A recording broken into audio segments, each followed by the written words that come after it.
मुझसे क्या चाहती है? मैं चाहती हूँ हमारी आर्मी ईस्ट पाकिस्तान में दाखिल हो। आप इसका मतलब जानती हैं? इट्स वॉर, जंग। जंग हो तो हो, मुझे इसकी परवाह नहीं है। I don't mind if it is war. তারিখটা 1971-এর 25শে এপ্রিল। এক উচ্চ পর্যায়ের বৈঠকে তৎকালীন প্রধানমন্ত্রী ইন্দিরা গান্ধী ভারতীয় সেনা প্রধানকে বলেন, পাকিস্তানকে শিক্ষা দেওয়ার জন্য যুদ্ধে যেতে হলে তাই করতে হবে। তিনি কোনো কিছুর পরোয়া করেন না। ইন্দিরা গান্ধীকে এটা বলতে হয়েছিল কারণ অধুনা বাংলাদেশ বা তৎকালীন পূর্ব পাকিস্তানে সে সময় এমন ঘটনা ঘটছিল যার সরাসরি প্রভাব পড়ছিল ভারতের ওপর।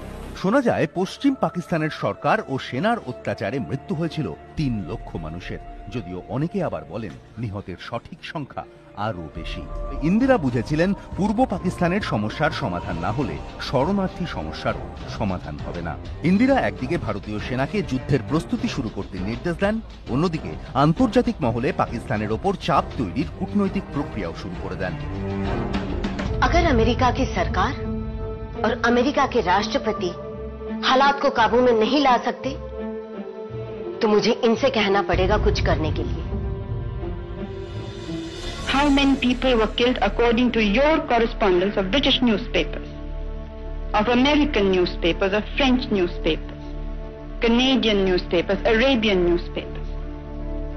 The massacre began long before there was a single guerrilla.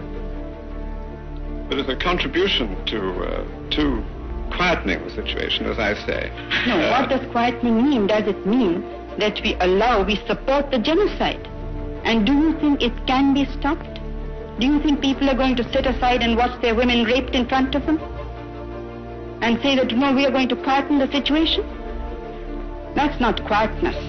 That is the worst possible type of war, is the worst possible type of violence. But how then, without something done to control the guerrilla activity in return for greater discipline by the Pakistan army, can you secure these first steps? When Hitler was on the rampage, why didn't you say, let's keep quiet and let's have peace in Germany and let the Jews die, or let Belgium die, let France die? Would you say that was quiet? পাকিস্তানের প্রতি আমেরিকার নরম মনোভাব দেখে Indira Gandhi 1971-এর 9ই August Soviet ইউনিয়নের সঙ্গে একটি চুক্তি করেন, যাতে দুদেশ একে অপরকে নিরাপত্তার প্রতিশ্রুতি দেয়। ওদিকে পূর্ব পাকিস্তানে পরিস্থিতি ক্রমশই খারাপ হচ্ছিল।